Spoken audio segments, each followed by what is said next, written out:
Hello नमस्कार दोस्तों, कैसे हैं आप सब। आशा करते हैं अच्छे होंगे।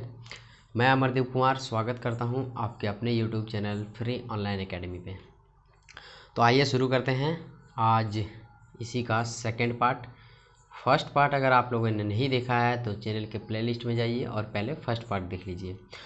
फर्स्ट पार्ट में मैंने 35 न्यूमेरिकल क्वेश्चन कवर किए हैं और 15 क्वेश्चन और करेंगे सेकंड पार्ट में, जो कि टोटल मिला के सामाजिक विज्ञान का चैप्टर 1 से आपका 50 क्वेश्चन है, जो कि एग्ज़ाम की दृष्टि से बहुत महत्वपूर्ण है। तो सबसे पहले आप फर्स्ट वीडियो को देख लीजिए, उसके बाद सेकंड में आइएगा। तो चलिए शुरू करते हैं सेकंड पार्ट। सेकंड पार्ट बहुत ही और ही आसान है। आप इनमें से कुछ क्वेश्चन जानते होंगे और कुछ नहीं जानते होंगे। तो जानते हैं या नहीं जानते हैं, ये वीडियो दोनों के लिए है। तो चलिए शुरू करते हैं। Question number 36। क्वेश्चन नंबर 35 तक आपका करवा दिया था, अब मैं चलता हूँ 36 की ओर। तो देखिए क्वेश्चन नंबर 36 क्या है। सन 1791 के कानून बनाने का अधिकार किसे सौंपा। सर 1791 के कानून बनाने का अधिकार किसे सौंपा। तो नेशनल असेंबली को। मतलब 1791 के कानून बनाने का अधिकार, मतलब एक कानून वहाँ एक कानून को बनाने का अधिकार जो है सो नेशनल असेंबली को सौंप दिया गया कि कोई सा भी कानून होगा, कोई मुद्दे पे कानून होगा या फिर कोई और कानून बनाना होगा तो वो नेशनल असेंबली के ऊपर लगा दिया गया। तो आप देख सकते हैं। आगे चलते हैं क्वेश्चन नंबर 37 की ओर। क्वेश्चन नंबर 37 है, टूटी हुई जंजीर या हथकड़ी किसका प्रतीक था। ये मोस्ट इम्पोर्टेंट क्वेश्चन है, जो कि आपको एग्ज़ाम की दृष्टि से बहुत महत्वपूर्ण मानना है। आप इस क्वेश्चन को यूँ ही ना छोड़ें। क्या है, टूटी हुई जंजीर या हथकड़ी किसका प्रतीक था। तो दासों के आज़ादी का प्रतीक। बताते चले कि फ्रांस के अंदर बहुत सारे प्रतीक थे जिससे सवाल आ जाते हैं। जैसे अभी हमारा राष्ट्रीय ध्वज प्रतीक है और 3 मुंडा भारत, ये सब प्रतीक है। तो कहने का मतलब ये है कि उस समय भी बहुत प्रतीक थी जिसको देख करके इंसान समझ जाते थे कि इस जगह पे ये प्रॉब्लम है।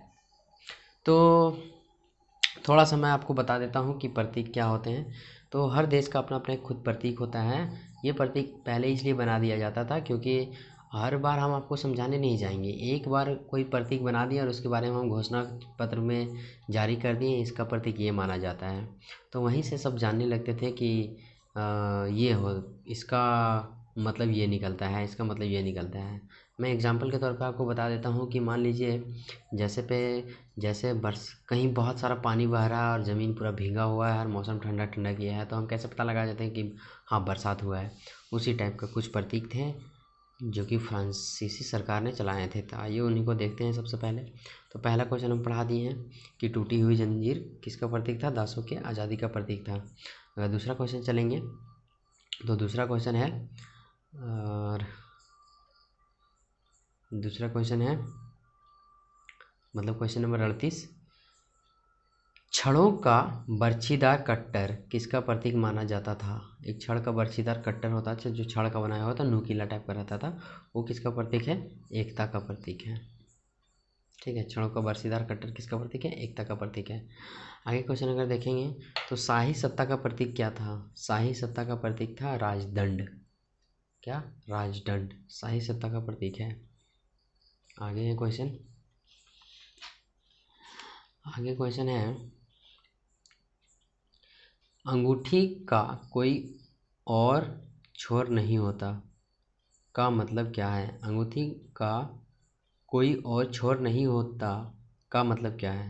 तो इसका मतलब है अपनी पूंछ मुंह में लिए सांप, ये है इसका मतलब। तो मैं आपको थोड़ा सा अंगूठी दिखा देता हूँ कि ये जो क्वेश्चन बोला है ये कहने का क्या प्रयास कर रहा है। सो अंगूठी का कोई और छोर नहीं होता का मतलब क्या है। ये अंगूठी है। तो देखिए यहाँ से स्टार्ट होता है और अगर गोल घूमे तो यहीं पे बंद हो गया। मतलब इसका कोई खुला सिरा नहीं है, वही ये बोल रहा है। तो आपको हम बुक में लेके चलते हैं कि इसका फिगर कहाँ दिया गया है बुक में, और अच्छे से समझ में आएगा आपको। देखिए जैसे कि बुक आप देख रहे हैं, तो सबसे पहले आप यहाँ देख लीजिए। जब बुक को आप पढ़ेंगे तो देखिए यहाँ ये टूटा हुआ जंजीर है जो कि किसका प्रतीक माना जाता है। जो कि माना जाता है टूटी हुई जंजीर, ये आज़ादी का प्रतीक है। अगर जंजीर कहीं टूटा हुआ मिले और उसमें फ्रांस में ये मान्यता थी कि अगर कहीं जंजीर टूटा हुआ मिले तो वहाँ के दासों को या गुलामों को आज़ादी का प्रतीक माना जाता था। मतलब उन्हें लगता था कि जंजीर टूटा हुआ है, मतलब कोई गुलाम या दास आज़ाद हो चुका है। अगर अभी जो मैंने पढ़ाया कि क्षणों का बर्छीदार कट्टर, तो वह एकता में ही बल है, मतलब ये वो एकता का प्रतीक था। ये है छड़ों का बर्छीदार कट्टर। मतलब यहाँ पे ये लगा हुआ है कि ये एक नुकीला सा छड़ है और इस पे कुछ लकड़ियाँ हैं जो कि इसको बांध के रखा है। इसी के बदौलत इसको एकता का प्रतीक बोला गया है। अगर हम ये देखेंगे तो ये है, देखिए, शाही सत्ता का प्रतीक क्या है? राजदंड। मतलब एक ये बड़ा लकड़ी का गुंबद जैसा रहता था, जो कि आप देखे होंगे फिल्मों में, तो वो है राजदंड। इसी से दंड वगैरह दिया जाता था, तो शाही सत्ता का ये प्रतीक है। और जो मोस्ट इम्पोर्टेंट जिसके लिए मैंने ये बुक खोला है वो यहाँ पे आपको देख सकते हैं कि ये है, देखिए, ये जो अंगूठी आपको दिख रहा है कि अंगूठी का कोई छोर नहीं होता, अपनी पूंछ के मुंह में लिए सांप। इसका मतलब क्या है?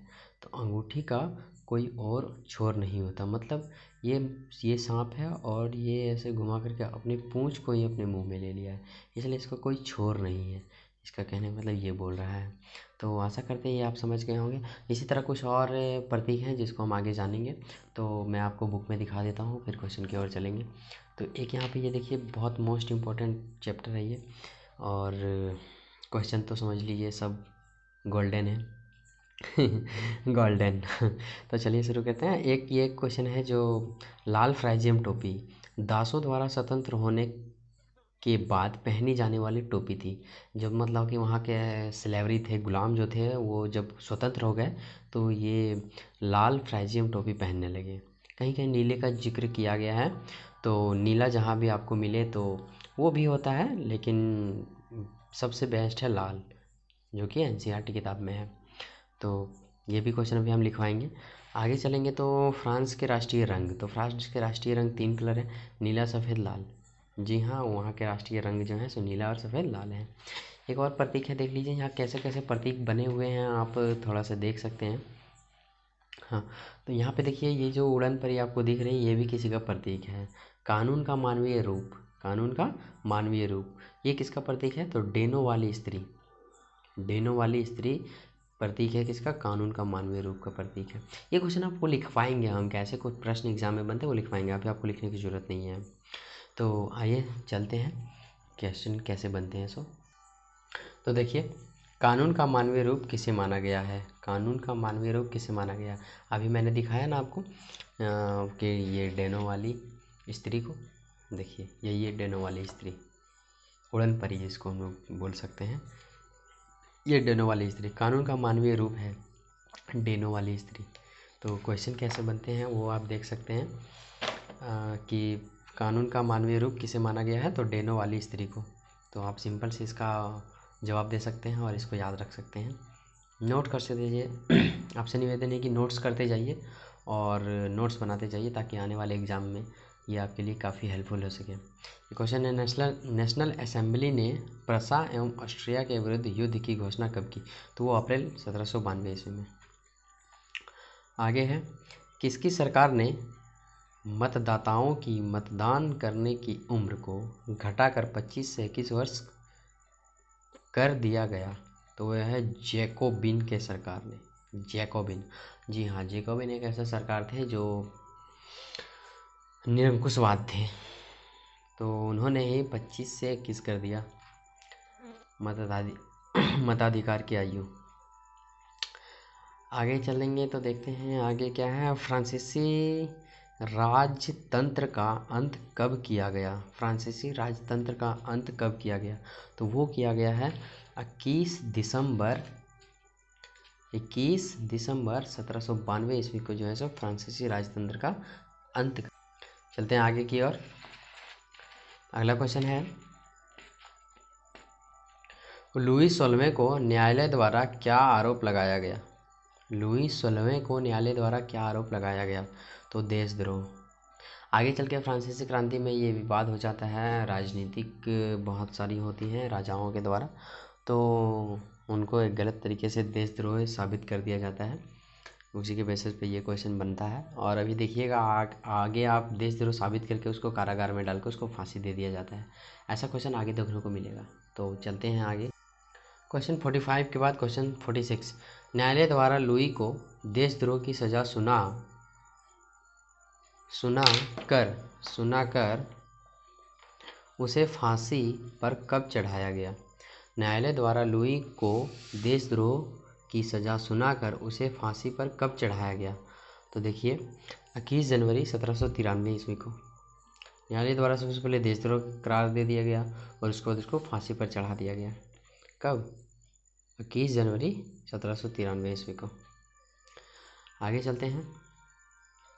क्वेश्चन नंबर 47, कौन से युग को आतंक का युग कहा गया है। ये मोस्ट इंपॉर्टेंट क्वेश्चन है, आप इसे नोट कीजिएगा।